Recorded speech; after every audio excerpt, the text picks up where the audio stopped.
Pai amado e santo, mais uma vez nós te adoramos e pedimos graça a ti, ó Deus. Pedindo ao Senhor que derrame ainda mais da sua graça sobre o teu povo. E usa o teu servo, ó Deus, pelos dons do Espírito Santo, para ministrar a tua palavra ao nosso coração, para fazer aquilo, ó Pai, que apraz ao Senhor nesta noite. Porque muito saiu da sua casa hoje com um problema, com uma dificuldade, com uma enfermidade, enfrentando algo. Mas nós cremos que o Senhor tem resposta para a oração do seu povo. Em nome de Jesus, toma o controle, a direção ainda mais do teu povo e do teu servo. Assim te peço e já te agradeço, em nome de Jesus. Amém. Graças a Deus. Glória a Deus, cumprimento a igreja com a paz do Senhor. Meus amados, nessa noite eu quero agradecer a Deus pela vida do pastor Jessé, pastor Irã, pastor Ivan, a diretoria, na pessoa dos quais eu cumprimento os demais obreiros que estão aqui na retaguarda e também aqueles que estão ali na galeria. A igreja já ficou pequena, né? Diz o pastor Anselmo que não tem lugar que comporta esse povo. Pode ser o tamanho que for, vai enchendo, daí a pouco tem alguém de pé. Meus amados, eu gostaria, poder assentar em nome de Jesus, vendo esta linda homenagem e essa apresentação que foi feita pelas irmãs, frutos. E quando a gente vê as mãos cheias de frutos, a gente sabe que antes de ser frutos, teve que florescer. Antes de virar um fruto, qual estava na mão das irmãs, já foram flor, já foram irrigadas para poder virar flor. E eu quero parabenizar as irmãs por esse congresso maravilhoso, por esse uniforme, por esse tema, é tempo de florescer. E eu digo ao pastor Jessé que é uma honra estar nesse novo templo, lindo como é, e tendo o privilégio de ministrar a palavra de Deus. Quem sabe alguém diz assim: irmão pastor, vou ser pregador, eu sou igual a nós, eu sou boieiro e catador de sicômoro. Mas o Espírito de Deus quiser usar, Ele faz dele um profeta para poder profetizar a sua palavra. Pois eu nessa noite estou aqui como uma atalaia de Deus para falar em vosso coração. Eu tenho absoluta certeza que não é por mim, mas é Ele que está em nosso meio, para operar em nosso meio. Eu sou tranquilo porque quando eu entrei aqui, eu já senti que Ele está presente aqui. O Espírito de Deus está presente aqui. Ele sabe o que Ele tem que fazer, Ele sabe a hora de fazer, Ele sabe onde Ele começa a agir, e eu sei que Deus vai agir nesse lugar. Nós observamos, a Bíblia diz, meus amados, Jesus na sexta-feira passando, indo para Jerusalém, e ele viu uma figueira muito bonita e frondosa. Diz a Bíblia que Jesus foi até ela para procurar frutos, mas quando chegou ele não encontrou nada senão folhas.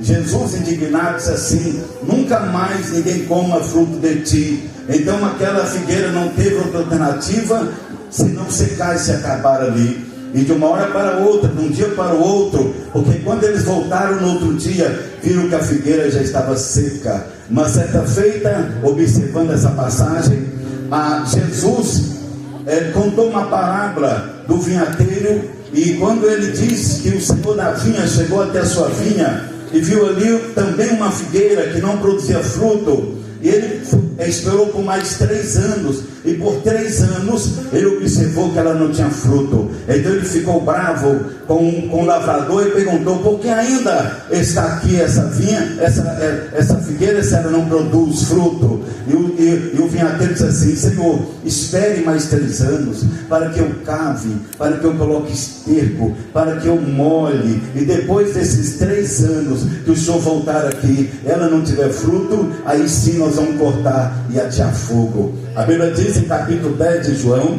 que Jesus falando para os seus, ele disse: eu sou a videira verdadeira, e meu pai é o lavrador. Versículo 15, capítulo 15, nós estamos dizendo: toda vara que está em mim e não produz fruto, arranca, e todo aquele que está em mim produz fruto, possa podá-la para que ela dê mais fruto. O que eu aprendo aqui? Eu aprendo que toda vara que está ligada em Jesus, ela tem que ser frutífera. Você não tem que dar desculpa que não tem tempo, você não tem que dar desculpa porque eu moro longe, você não tem que dar desculpa de tantas coisas que acontecem, por causa disso, daquilo. Não, se você está ligado em Jesus, você tem que dar fruto.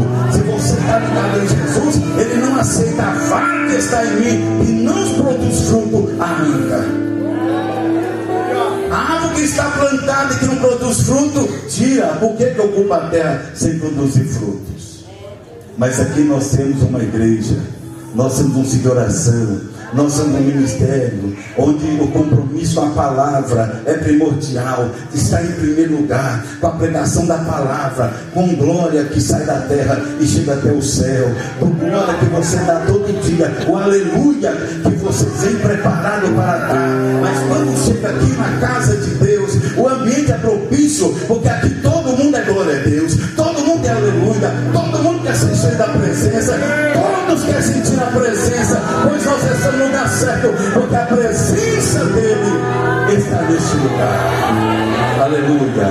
Eu quero ler com os irmãos uma passagem muito conhecida, o qual está registrado no livro de Ruth, no capítulo 1. Aleluia. Ruth, no capítulo 1, diz a Bíblia. Todos acharam, amém? E sucedeu o que? Nos dias em que os juízes julgavam, houve uma grande fome na terra, pelo que um homem de Belém de Judá saiu a peregrinar nos campos de Moabe, ele, sua mulher e seus 2 filhos. E o nome desse homem era Elimeleque, e o nome de sua mulher era Noemi, e o nome de seus 2 filhos eram Malom e Quilion, o Efrateu, de Belém de Judá. E vieram aos campos de Moabe e ficaram ali. Morreu Elimeleque, marido de Noemi, e ficou ela com seus 2 filhos, os quais tomaram para si mulheres moabita, e era o nome de uma Orfa, e o nome de outra Ruth, e ficaram ali quase 10 anos. E morreram também ambos, Malom e Quilion, ficando assim esta mulher desamparada dos seus 2 filhos e de seu marido. Senhor Deus e Pai, mais uma vez, bom Deus, nós entramos dentro de Ti com essa palavra, Pai, o qual o Senhor, meu Deus, estará falando em nossos corações de uma forma rica e poderosa, meu Deus, abençoando a nossa vida, abençoando aqueles que estão, que vieram para dar glória, que vieram para sentir a Tua presença, meu Pai. E o Senhor tem uma palavra para o coração das Tuas filhas, é que eu te peço nessa noite, em nome de Jesus Cristo. Amém, Jesus, amém.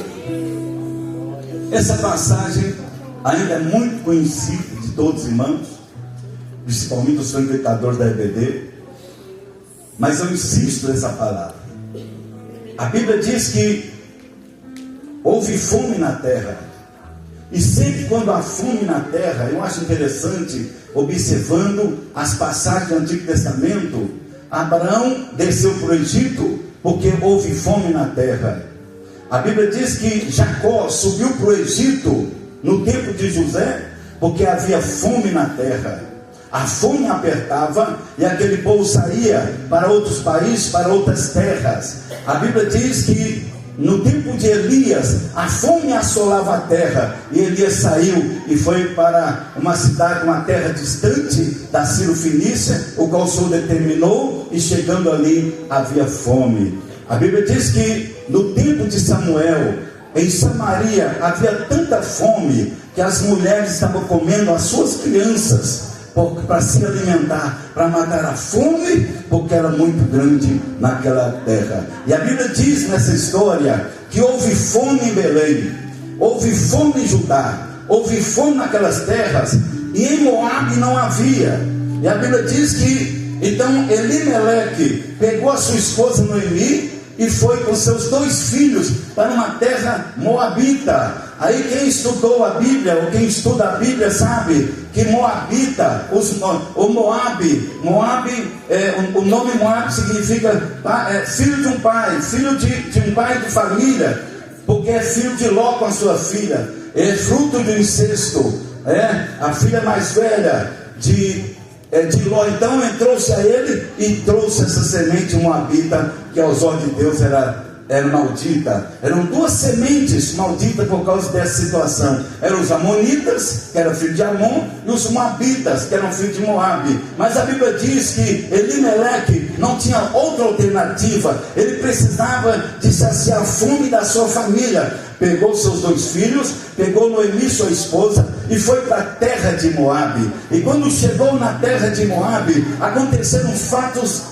esquisitos. A Bíblia diz que eles ficaram ali durante 10 anos. E durante esses 10 anos, o marido morreu. Aquele que havia levado a família faleceu. Aí então a viúva ficou com seus 2 filhos. Até aí está tudo bem, né? Ainda tem os 2 filhos para poder cuidar da viúva. Mas a Bíblia diz que passando um tempo, morreram também os filhos. Mas a Bíblia diz que antes que isso ocorresse, eles entraram suas mulheres moabitas e se casaram com elas. E a Bíblia deixa claro que o nome de uma era Ruth, o nome da outra era Orfa. A Bíblia diz que eles casaram com essas mulheres e ali morreram os 2. Então ficaram ali Noemi com as 2 moças, com as 2 mulheres desamparadas na terra estranha de Moabe. Então Noemi não tinha muito o que fazer, porque agora estava Noemi simplesmente sentindo a amargura da separação, a amargura de um projeto mal feito, de um projeto falido, de um projeto que aos olhos dela, de qualquer pessoa, não daria nenhum fruto para poder se prosperar. Então ela disse: o meu nome é amargo, o meu nome é Mara, porque eu sinto a amargura e a tristeza de sair da minha terra e vir para a terra de Moabe e aqui perder toda a minha família. Ela então tomou uma decisão acertada. Eu vou voltar, porque eu ouvi dizer que Deus está abençoando o meu povo em Belém, pois eu vou retornar a Belém. Mas ela não poderia levar as moabitas, porque as moabitas certamente seriam mal vistas lá, porque não era permitido nenhum hebreu se casar com as moabitas. Então Noemi aconselhou a elas voltar para Moabe, voltar para os seus deuses, voltar para a sua terra, porque ela ia seguir sozinha e chegar desamparada, e chegar sozinha em Belém de Judá, na sua terra natal, e elas ficariam em Moabe. Então ele chamou as 2 e conversando com elas assim: olha, eu não tenho mais filho para poder suscitar semente, eu não tenho mais filho para que possa eu casar e crescer e dar para vocês marido. Mas o que eu aconselho vocês? Voltem para seu povo, voltem para os seus deuses, porque eu vou seguir o meu caminho. Quantas vezes alguém pensa assim, não é? Quantas vezes alguém pensa que ele não consegue mais fazer nada, não consegue mais ajudar ninguém, não consegue mais caminhar com ninguém, não consegue realizar mais nada. A sua vida, quem sabe, é uma amargura, e você, quem sabe, está como Noemi, querendo tomar uma decisão, mas sentindo desamparo, sentindo sozinha, sentindo abandonada, e esse abandono ela estava alimentando cada vez mais. Então chamou as 2, beijando-as, e disse: volte para os seus deuses, volte para a sua terra, casem por lá e siga a vida de vocês. E quando Orfa beijou Noemi e voltou para a sua terra, e de repente ela esperava o abraço, o beijo de Ruth, para que Ruth também fizesse a mesma coisa. E Ruth chegou a ela e disse: eu sinto muito, mas eu não vou. Mas você não é moabita? Sou, mas não vou. Você não casou com meu filho nessa terra estranha, eu vou voltar para a minha terra. Ela disse: não tem problema, onde você for eu irei, onde você pousar eu pousarei, onde você for eu estarei contigo. O teu povo é o meu povo e o teu Deus é o meu Deus.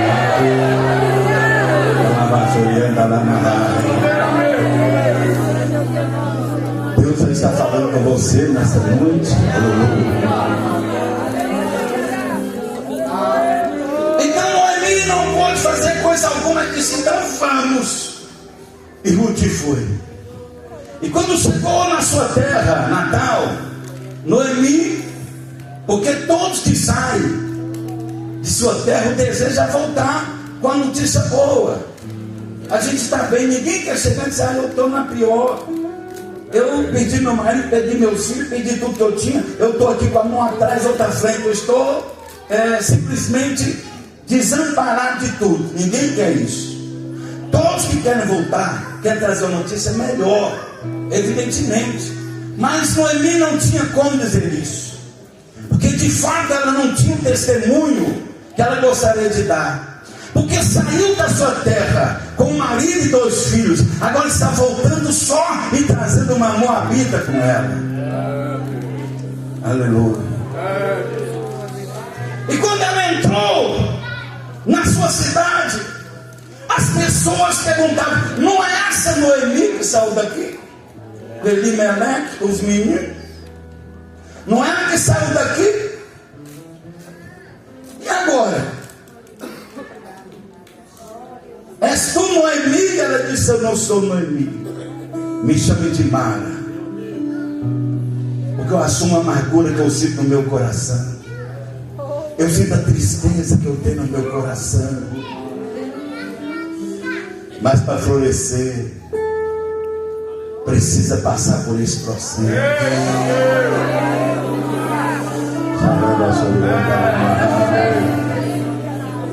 Tem gente que está entendendo o que eu estou falando aqui. Você sabe por quê? Porque a história não termina assim. A mulher trabalhadeira, Ruth, ouviu os conselhos de Noemi. Ruth era moabita, sim, mas ela disse: meu Deus é o Deus de Noemi. Eu sou do povo de Noemi, você é moabita. Sou por natureza, mas eu habito no meio desse povo. Eu amo o Deus de vocês. Então Noemi disse assim: vai para o campo buscar as espigas, os restolhos, aquilo que sobra. E daí ela foi, Ruth foi, jovem, forte, trabalhadeira, esforçada. E quando ela foi a primeira vez, estava ali catando as espigas. E foi o primeiro dia, e foi o segundo dia, e foi o terceiro dia. De repente, colhendo ali, trazendo o mantimento para casa. Aí houve um tempo, daqueles dias que ela foi para a eira de Boaz. E quando ela chegou na eira de Boaz, que estava trabalhando, Boaz olhou, disse: que trabalhadeira, interessante. Tem mais fruto para ela, deixa cair para ela cuidar.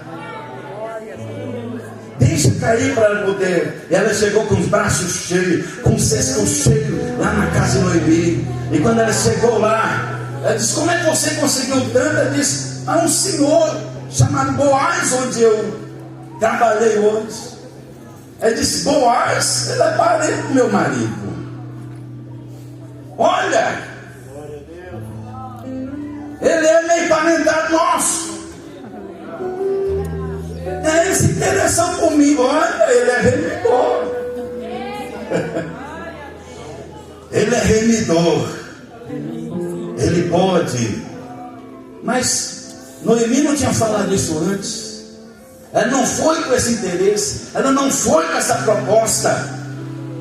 Mas quando Noemi estava orientando como que tinha que acontecer, a Bíblia diz que Boaz interessou-se por ela. E conversando com ela, disse assim: eu acho você interessante, que você poderia ter ido atrás dos novos, mas vejo você uma seriedade, uma preocupação. Eu vejo você uma pessoa bastante centrada, trabalhadeira. Quem é você? eu sou Ruth de Moabe. E Boaz descobriu que ela havia vindo com Noemi e que ele era remidor. Ele disse: eu vou te assumir, você não vai ficar desamparado, eu vou devolver as terras de Noemi. Só que tem uma coisa, tem um remidor na minha frente para cumprir conforme a lei. Nós vamos a ele. Se ele não aceitar, eu vou remir você. E assim aconteceu. Tudo dentro da lei, que determina a lei. E a Bíblia diz que quando ele foi ao remidor, aquele remidor não quis, não podia. Então fizeram um documento, oficializaram ali, e deu então o caminho aberto para Boaz. E Boaz então chegou e disse: hoje eu posso te assumir. Eu vou casar com você. Você vai morar aqui na nossa casa. Você vai ser a dona dessa casa. E Noemi vai receber tudo junto com você. Ei, irmão, aquela amarga, aquela Mara, aquela abandonada já não é mais. Já estava com o coração cheio de esperança. Eu estou falando com pessoas aqui nessa noite que quem sabe as tribulações, a luta da vida, quem sabe fez você perder a esperança de muitas coisas que Deus pode fazer para você. Quem sabe você está sentindo desamparo das pessoas ao seu redor, mas saiba que você tem um que cuida de você, tem um que está interessado em cuidar de você.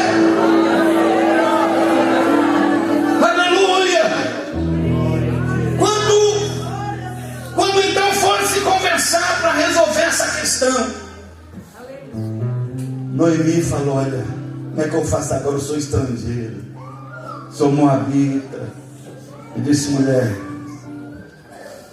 não te preocupes, não se preocupes. Aleluia. Porque todo o meu povo dessa cidade sabe que tu és mulher virtuosa.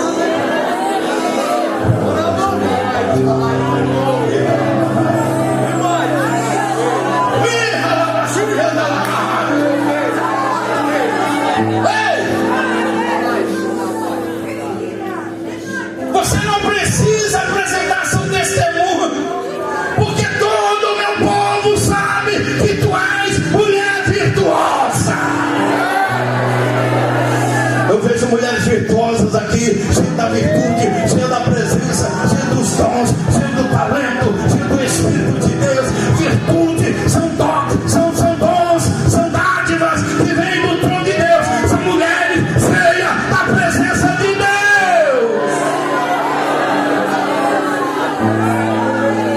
Aleluia!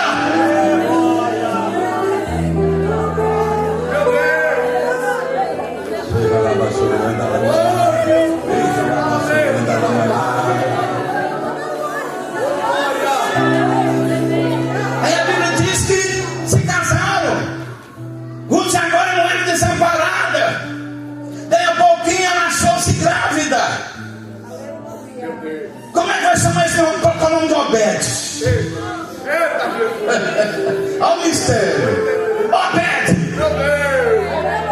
é o nome do menino. Aí Noemi fica: vou levar para minha casa, Ruth. Vai ficar na minha casa esse menino, deixa comigo. E Ruth Noemi ficava para lá e para cá com o Obedzinho no braço.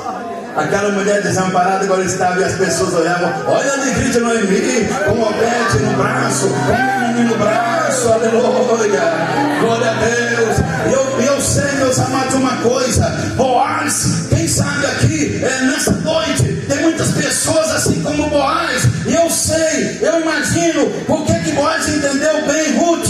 Eu sei por que Boaz abraçou Ruth. Se você chegar no final do livro de Ruth, e você vai ver a genealogia, você vai ver ali a família de Boaz. Boaz era filho de Raabe, aquela prostituta de Jericó. A Bíblia diz que Naasson era pai de Boaz, casado com Raabe, e de Raabe veio então Boaz. E Boaz sabia o que era uma pessoa estrangeira convivendo no meio de Israel. Ele sabia o que era ser filho de uma prostituta andando no meio da igreja. Ele sabia o que era ser filho de uma prostituta andando no meio da comunidade de Israel. E quando ele viu a Moabita, ele disse assim: eu sei o que você está sentindo, mas não tema.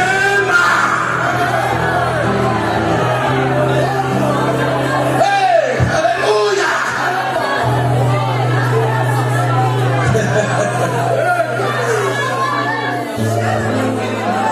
Glória a Deus. Aí a Bíblia diz que de Raabe nasceu Boaz, de Boaz, através de Ruth, nasceu Obed, de Obed nasceu Jessé, e de Jessé nasceu Davi, e de Davi nasceu Jesus, o nosso Redentor. Quantos estão sentindo a presença dele aí? Quantos estão sentindo essa glória aqui? Quantos estão sentindo a presença desse Espírito que não te desampara?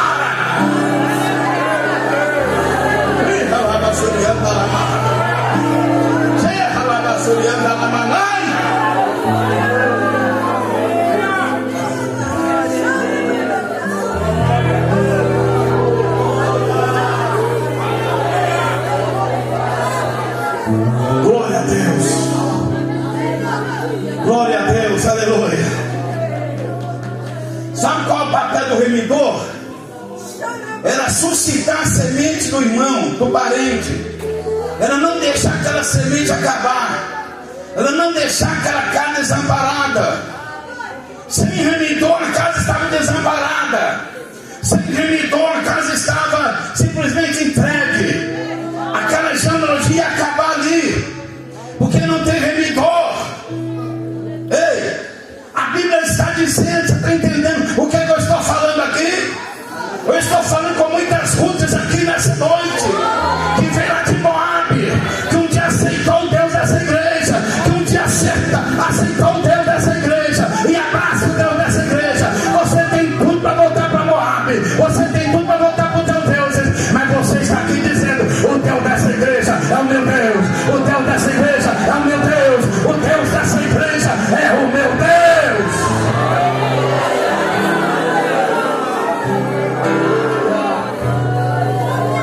Diz a Bíblia, amados, eu e você estávamos desamparados, não tinha remidor para nós.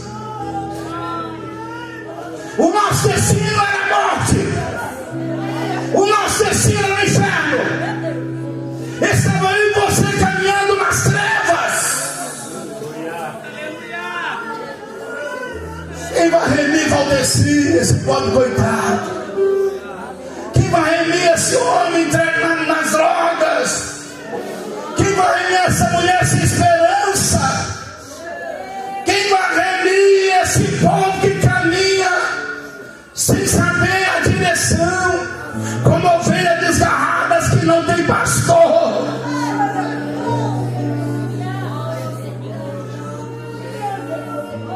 Aí veio ele. Aí veio ele. Aí veio o remidor.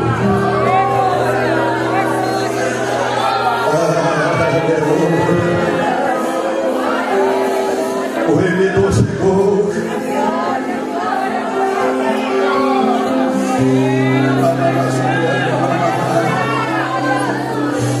Você está sentindo a presença do Espírito Santo? Eu paro para você glorificar. Eu paro para você se alegrar. Eu paro para você sentir a presença. Eu paro para você se entregar nessa noite ao que Deus está falando contigo, ao que Deus está entregando para ti aqui nesta noite.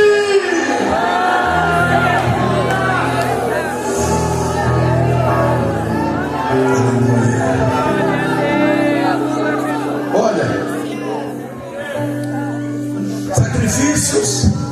sacrifícios, bodes, ovelhas, mortos sacrificados, não podia remir-nos. E nem aqueles, a Bíblia diz em Hebreus, que era impossível que sangue de touros e bodes tirasse pecado do mundo.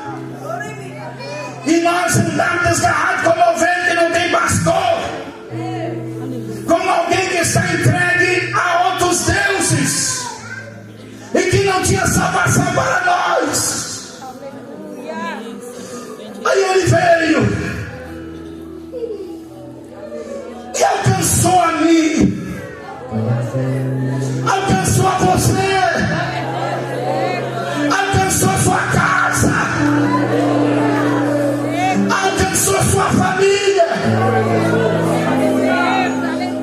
E nós que éramos estrangeiros aos olhos de Deus, agora somos da família de Deus, agora somos filhos de Deus, agora somos, aleluia, cordeiro da promessa, cordeiro das bênçãos.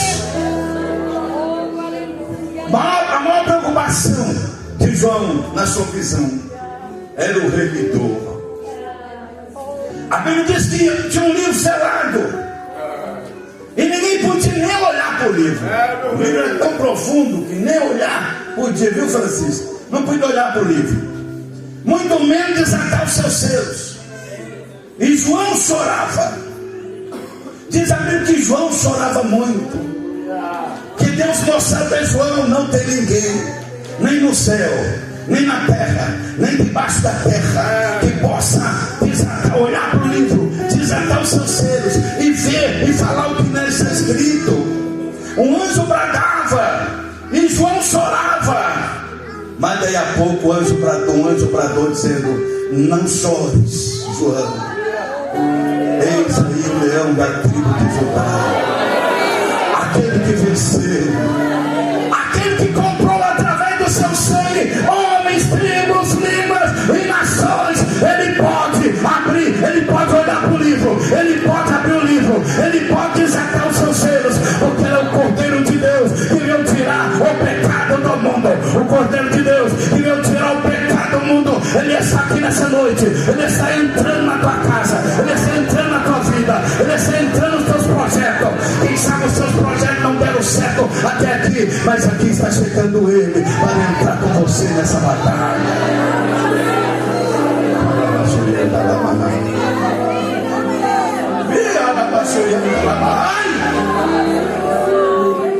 Aleluia, aleluia. O Espírito de Deus, o Espírito Santo, o batizador, o prometido de Deus, aquele que mudou a nossa vida, aquele que te encheu de esperança, aquele que te renova, aquele que te enche. Sinta a presença dele aí, sinta a presença dele aí, sinta a presença dele aí, sinta a presença dele aí, sinta a presença dele aí. Entra nesse mistério agora, entra nesse mistério agora, entra nesse mistério agora, entra nesse mistério agora. Sinta o renovo, sinta a presença, abraça com ele aqui agora. Você não está sozinha, você não está sozinho, meu irmão, você não está desamparado.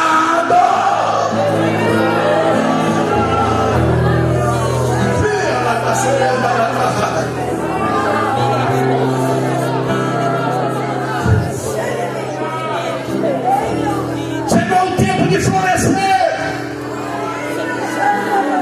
Chegou o tempo de florescer. Chegou o tempo de florir. Chegou o tempo de cantar um cântico novo. Chegou o tempo de glorificar e sentir a graça, a glória dele aqui nessa noite.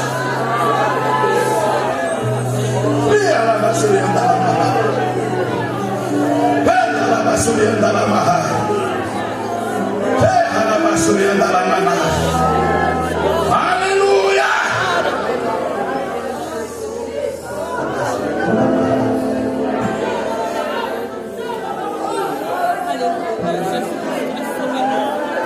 Quer ver se fogo pegar? Quer ver? O fogo pega, quer ver? O fogo começa num gravetinho. Ele começa no coração de um crente sincero.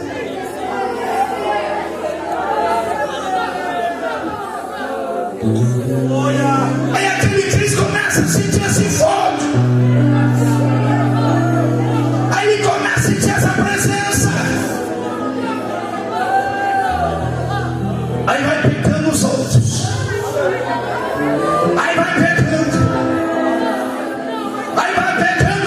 abraçando.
Você só não pode viver sem a presença dele. Você só não pode viver sem a presença dele. Pode faltar tudo na tua vida, só não pode faltar a presença dele. Porque com a presença dele você consegue tudo. Com a presença dele você alcança tudo. Com a presença dele, aleluia, você se fortalece e você não é desamparada. Às vezes, em certo momento, eu sei que uma vez eu estava pregando no bairro Guarani, Belo Horizonte. E aí, assim que terminou a manhã missionária, uma família me chamou e disse: pastor, eu queria que o senhor fizesse uma oração para um tio nosso. Eu falei: o que aconteceu? Eu queria que o senhor fosse lá.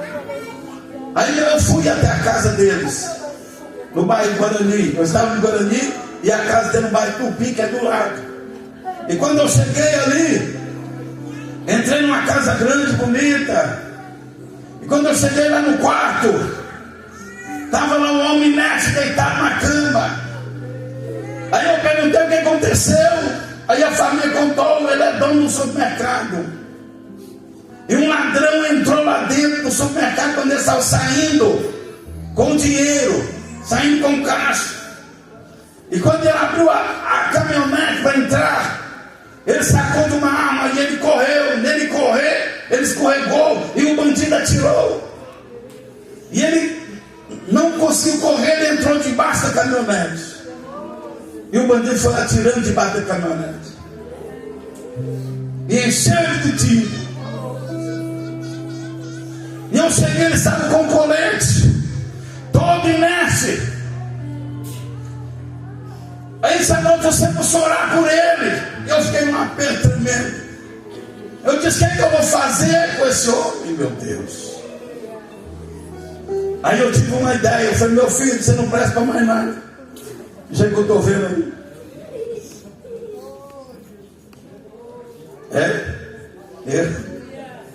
Você só presta uma coisa.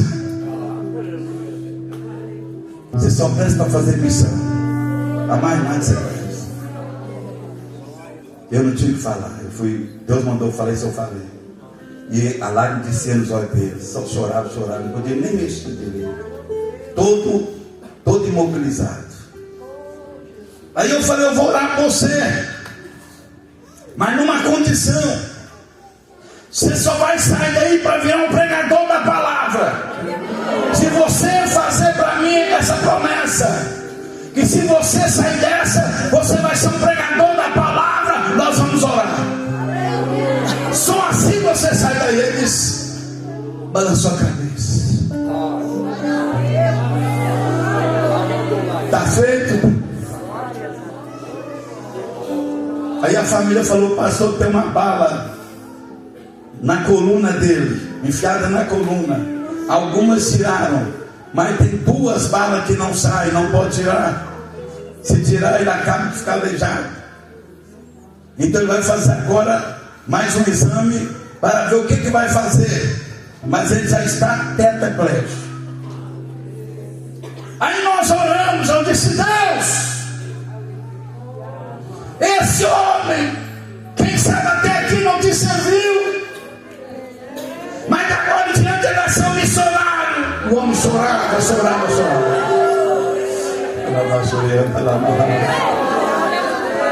Aleluia. Aquilo que não presta para o mundo, presta para Deus.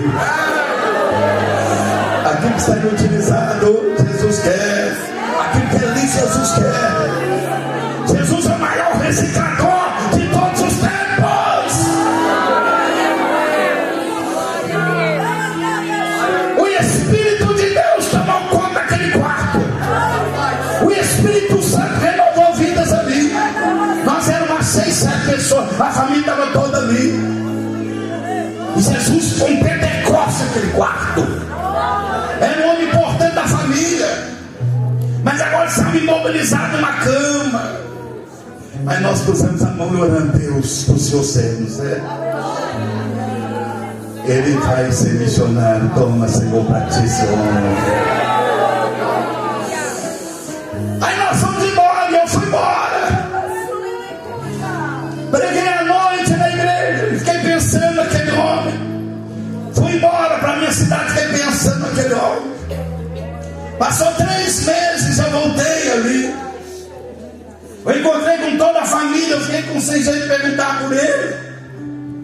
Vou perguntar não, como é que eu vou fazer agora? Vou ficar, se me falar alguma coisa.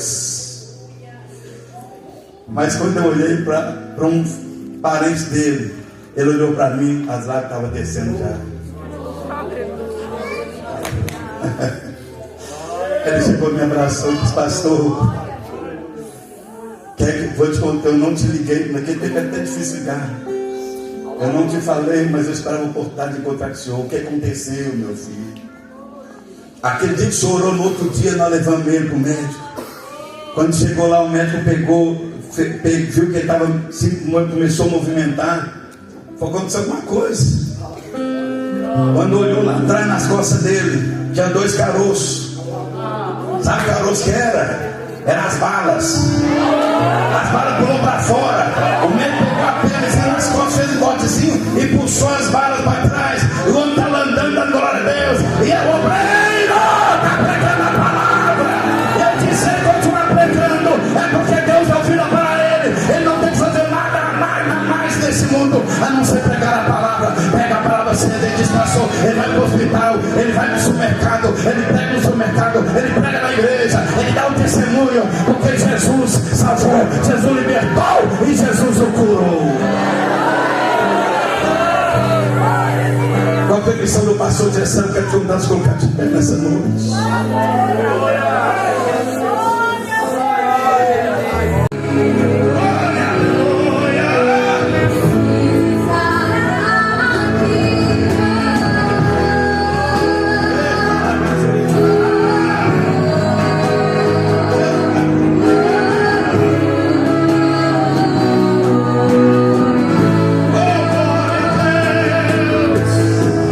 E quando eu penso em parar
Seja liberto nessa pressão. Seja liberto nessa noite. Seja transformado. Seja mudado. Seja renovado. Para a glória do nome.